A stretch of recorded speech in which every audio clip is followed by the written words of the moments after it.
देखो, कुछ ऐसी भी फिल्में हैं जिन्हें देखकर ऑडियंस फ्रस्ट्रेट हो जाती है, क्योंकि उसमें या तो एक्टर की एक्टिंग बेकार होती है या फिर उस फिल्म की स्टोरी घटिया होती है। अब इसमें हर एक ऑडियंस का टेस्ट अलग अलग होता है, किसी को वाहियात फिल्में अच्छी लगती है तो किसी को अच्छी फिल्में बेकार। इस वीडियो में 2025 की 10 ऐसी वाहियात फिल्में बताऊंगा जिसे देखने के लिए ऑडियंस ने सामने से पैसे देकर स्क्रीन के सामने टॉर्चर सा है। अब वो फिल्में कौन सी है, चलिए जानते हैं। नंबर 10 पर है हाउसफुल 5। इस फिल्म को देखना मतलब अपने आप को सूली पर चढ़ाने के जैसा होगा। लिटरली ऐसी फिल्म अक्षय पाजी से एक्सपेक्ट नहीं की थी। कॉमेडी के नाम पर इस फिल्म ने ऑडियंस को चूना लगाया और ऊपर से इस फिल्म के 2 पार्ट ए और बी। अगर पार्ट 1 में ऑडियंस जैसे तैसे करके खुद को संभाल भी लेती, लेकिन पार्ट 2 में वो खुद का ही गला घोंट लेती, क्योंकि इसमें ना तो एक्टरों की एक्टिंग है और ना ही फिल्म की स्टोरी। लिटरली इस फिल्म में एक्टर ऐसे काम कर रहे थे जैसे उनको कुछ पड़ी ही नहीं है। लॉजिक के नाम पर इन लोगों ने ऑडियंस के सामने ऐसा खाना परोसा है कि ऑडियंस की अंदर की गर्मी को देखकर खाना खुद ब खुद वाइब्रेट हो जाएगा। और इस फिल्म में काम करने वाली एक्ट्रेस का ग्लैमर तोबा तोबा तोबा सारा मूड खराब कर दिया। और इस फिल्म के क्लाइमैक्स को देखकर आपको आए हाय मैं मर क्यों नहीं गया ऐसी फीलिंग आएगी, क्योंकि इस फिल्म का क्लाइमैक्स इतना बेकार है कि खुद बेकार भी सोचने लगेगा कि मैं इतना बेकार क्यों हूँ। इसीलिए इस फिल्म का बजट 248 करोड़ रुपए था, जिसमें से 240 करोड़ रुपए तो पर्सनली बेकार की फीस थी। और मुझे एक बात समझ में नहीं आ रही है कि वो कौन सी ऑडियंस है जो 248 करोड़ रुपए देकर इस टॉर्चर को सहा है। जरा अपना थोबड़ा कमेंट में दिखाना। नंबर 9 पर है सिकंदर। इस फिल्म का स्क्रीन पर आने का एक ही मकसद था, दिन दहाड़े ऑडियंस को टॉर्चर करना।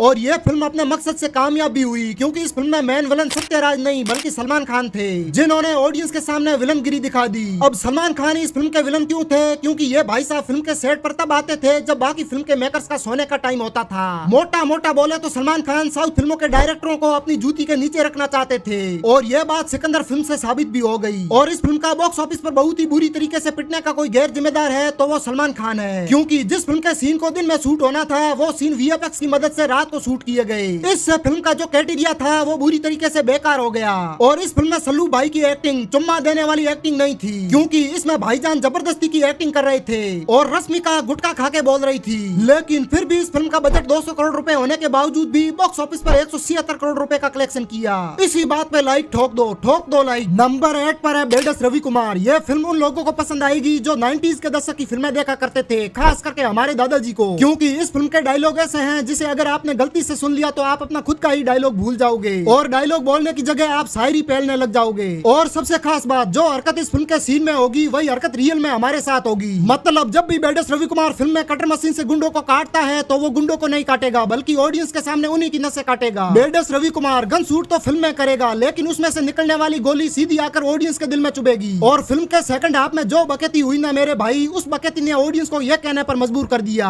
मत कर लाला मत कर। मतलब एक ही सीन में 1 नहीं 2 नहीं 3 नहीं 4 नहीं 5 भी नहीं 6 गाने एक साथ डाल दिए। अब बताओ ऑडियंस बेचारी क्या करेगी। इमोशन के नाम पर फिल्म की धज्जियां उड़ा दी और एक्टिंग वो तो फिल्म में थी नहीं, क्योंकि उसको तो रवि कुमार ने डायलॉग में ही लपेट लिया। और सबसे बड़ी बात वीएफएक्स, मां कसम इस फिल्म के वीएफएक्स कम व्हाट्सएप वाले ग्रीन स्क्रीन ज्यादा लग रहे थे। और भाई साहब इस फिल्म के स्टोरी राइटर ने भांग पीकर स्टोरी लिख डाली, तभी जाकर यह फिल्म 20 करोड़ के बजट में मात्र 9 करोड़ का ही कलेक्शन कर पाई। इसी बात पर इस चैनल को सब्सक्राइब कर डालो। नंबर 7 पर है एक दीवाने की दीवानियत। अगर आप अपनी जीएफ से प्यार करते हो और बदले में वो भी आपसे बहुत ज्यादा प्यार करती है, ऐसा प्यार की पूरी दुनिया आपके कदमों में यूं चुटकियों में लाकर रख देती है, और आप चाहते हो कि पूरी दुनिया आपके कदमों में ना कुचली जाए, तभी आप अपनी जीएफ को यही फिल्म दिखा देना। लिटरली अगर आपका रिश्ता नहीं टूटा तो आप अपनी जीएफ की नसें काट लेना, क्योंकि इस फिल्म के लास्ट 30 मिनट अगर आपने देख लिए तो आपको ऑस्कर मिलना तय है। फर्स्ट हाफ तो हर कोई देख लेगा, असली गेम तो सेकंड हाफ में है। मां कसम इन लोगों ने सेकंड हाफ में ऐसी बकैती की है कि एक समय के लिए मैं इनकी अम्मा बहन पे आ गया था। वो तो भलाओ मेरे बाजू में बैठा उस इंसान की जिसने मेरे गुस्से को चरम सीमा पर देखकर उसने उसी वक्त मेरे मोबाइल से उस फिल्म को डिलीट कर दिया, वरना मैं ऐसी गाली देता कि गाली भी शर्मा जाती। और इंडिया की यह पहली ऐसी फिल्म है जिसने गाली खा खा के अपने बजट से 3 गुना ज्यादा कमाया। मतलब फिल्म का बजट 25 करोड़ रुपए और बॉक्स ऑफिस कलेक्शन 112 करोड़ रुपए। भाई इसी बात पर बेल आइकन को भी ऑन कर देना। नंबर 6 पर है अखंडा 2। अगर आपको ओवर एक्टिंग की दुकान का मतलब नहीं पता तो आप इस फिल्म को देखो, सर से लेकर पैर तक सब कुछ समझ में आ जाएगा।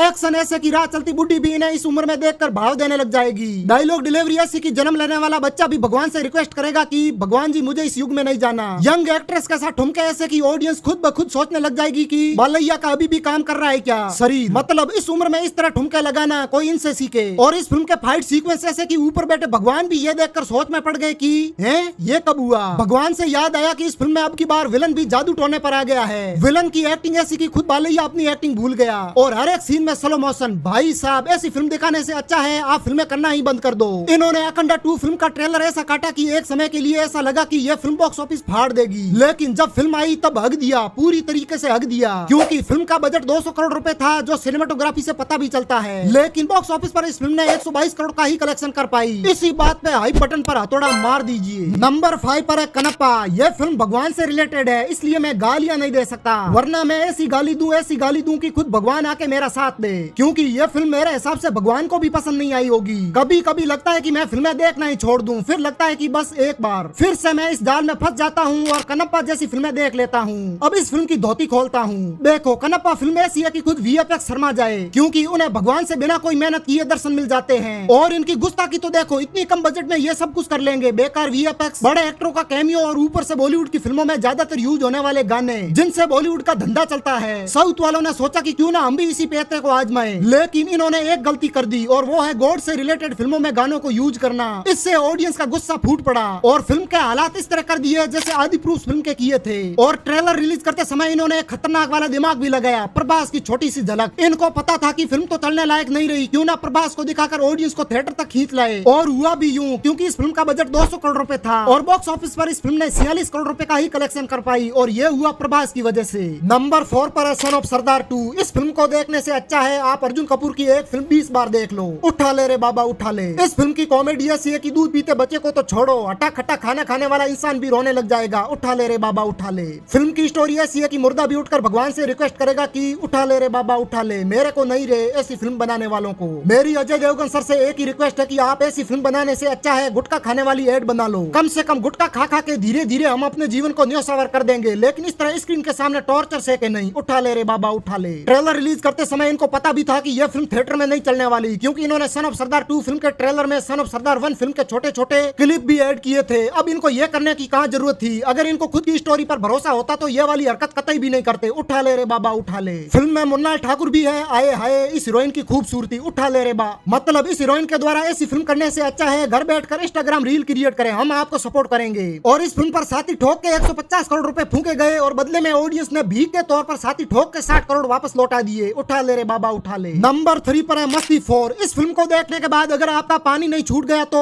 पसीने से। आप लोगों ने क्या सोचा मैं भी इनकी तरह हूँ? नहीं भाई, ऐसा काम ये बॉलीवुड वाले ही कर सकते हैं मस्ती 4 जैसी फिल्मों से। लिटरली मुझे यह समझ में नहीं आता कि इन लोगों ने बॉलीवुड को आखिर समझ के क्या रखा है। कोई भी डायरेक्टर मुंह उठा के आ रहा है और कुछ भी पेल रहा है। बॉलीवुड इनके बाप का है क्या? इस बॉलीवुड को हुआ क्या? कहीं मस्ती 4 जैसी फिल्में हैं तो कहीं मस्ती 4 में दिखाई जाने वाली अभद्र सीन। क्यों कोई कुछ नहीं बोलता? चुपचाप ऐसी फिल्मों को क्यों झेलता? हो गई बर्दाश्त किया वृंदाहार। मुझे मस्ती 4 जैसी फिल्में दिखे जहां ऑडियंस के सामने ऐसी फिल्में लाना मना है, इस बात का उल्लंघन करने पर होगा गोबर का स्नान। मस्ती 4 ना देखे और ना ही देखने दे। मस्ती 4 फिल्म पड़ेगी महंगी। ये डायलॉग मस्ती 4 जैसी फिल्मों पर सही बैठता है, क्योंकि इस फिल्म को थिएटर में रिलीज करने के बजाय क्रोम पर रिलीज करते तो यह फिल्म थिएटर से ज्यादा कमाती, क्योंकि फिल्म का कंटेंट ही ऐसा है। कॉमेडी के नाम पर यह फिल्म धब्बा है धब्बा। कहानी को इन लोगों ने चैट जीपीटी से लिखवाया। और एक्टिंग, इन एक्टरों से अच्छी एक्टिंग तो क्रिस का गाना सुनेगा वो वाला कर लेगा। और हीरोइन तोबा तोबा तोबा, सारा क्रोम वाला मूड खराब कर दिया। इन्हीं हरकतों की वजह से फिल्म का बजट 40 करोड़ रुपए था, 40 करोड़, और कलेक्शन 15 करोड़ रुपए था, 15। ज्यादा बोलूंगा तो हिजड़े उठा के ले जाएंगे। नंबर 2 पर है बागी 4। ये एक ऐसी फिल्म है जिसका जिस किसी ने नेगेटिव रिव्यू दिया उनके चैनल पर यूं मिनटों में स्ट्राइक पड़ रहे थे। लेकिन उसमें से मैं एक ऐसा बंदा हूँ जिसने नेगेटिव रिव्यू भी दिया और चैनल भी नहीं उड़ा। अब हो सकता है कि इनको मेरा नेगेटिव रिव्यू पसंद आ गया हो और आगे से कुछ अच्छा डिलीवर करने का सोच लिया हो। अब वो बात अलग है कि मैंने डर के मारे उन वीडियोस को प्राइवेट कर दिया, लेकिन अब इन्होंने इतनी मेहरबानी कर ही दी है तो थोड़ी सी और बेइज्जती कर देते हैं। देखो फिल्म ऐसी है कि कॉमेडी करने वाला बंदा अगर इस फिल्म को देख लेता है तो वो कूटने पर आ जाएगा। ज्यादा बोलने वाला बंदा अगर बागी 4 का डायलॉग सुन लेता है तो वो गूंगा हो जाएगा। मुर्दा इंसान अगर बागी 4 के एक्शन सीक्वेंस के साउंड इफेक्ट को सुन लेता है तो वो फिर से उठ खड़ा होगा। स्टोरी राइटर अगर गलती से यह बोल दिया कि इस फिल्म की कहानी को मैंने लिखा है तो उसका स्वागत चप्पलों से होगा। अगर गलती से किसी बड़े डायरेक्टर को यह पता चल गया है कि इस फिल्म में इस वीएफएक्स टीम ने काम किया है तो उसको काम मिलना बंद हो जाएगा। अगर गलती से ऑडियंस ने संजय दत्त को इस अवतार में देख लिया तो भूल जाएंगे कि केजीएफ 2 फिल्म में अधीरा नाम का कोई कैरेक्टर था। आफ्टर ऑल ये फिल्म ना तो बेस्ट में आती है और ना ही वर्स्ट में। आप भी भूल जाओ कि कोई बागी 4 नाम की फिल्म आई थी। बागी 4 फिल्म का बजट छोड़ो यार, ऐसी बेकार फिल्मों के बजट गिनाने का टाइम नहीं है। नंबर 1 पर है वार 2। ये एक ऐसी फिल्म है जिसकी मैं चाहकर भी बेइज्जती कर सकता हूँ, क्योंकि इस फिल्म का बजट इतना हाई है कि मेरी 10 पुश्ते भले ही इतना ना कमा पाए बट फिर भी मैं बेइज्जती तो करूंगा, क्योंकि इस फिल्म ने मेरा सुख चैन सब कुछ छीन लिया। अब तो साला जब भी मैं बिग बजट की फिल्म सुनता हूँ तब मेरे रोम रोम में गुस्सा फूट पड़ता है। लिटरली इस फिल्म के वीएफएक्स पर जितना पैसा खर्च किया है उसके बजाय मुझे उतना पैसा दिया होता तो मैं ब्याज समेत उन्हें पैसा लौटा देता। कम से कम ये वाला टॉर्चर तो नहीं सहना पड़ता। और ऊपर से जूनियर एनटीआर की ओवर एक्टिंग, भाई अब तो बस करो, कितनी बेइज्जती झेलोगे। अच्छा खासा एक ही बंदा इस फिल्म में एक्टिंग कर रहा था, उसको भी इन्होंने अपने रास्ते से हटा दिया। और सबसे बड़ी बात लॉजिक, जिसे इन्होंने फिल्म बनाने से पहले शमशान घाट में दफना दिया। बस इसी घमंड पर इन्होंने इस फिल्म पर 400 करोड़ रुपए लगाए, बदले में ऑडियंस का रिटर्न गिफ्ट 300 करोड़। तो यह थी 2025 की सबसे बेकार फिल्में। बाकी इनमें से आपकी सबसे बेकार फिल्म कौन सी थी, कमेंट में अपना ओपिनियन जरूर शेयर करना। मिलता हूँ किसी धमाकेदार वीडियो में, तब तक के लिए जय बजरंगबली।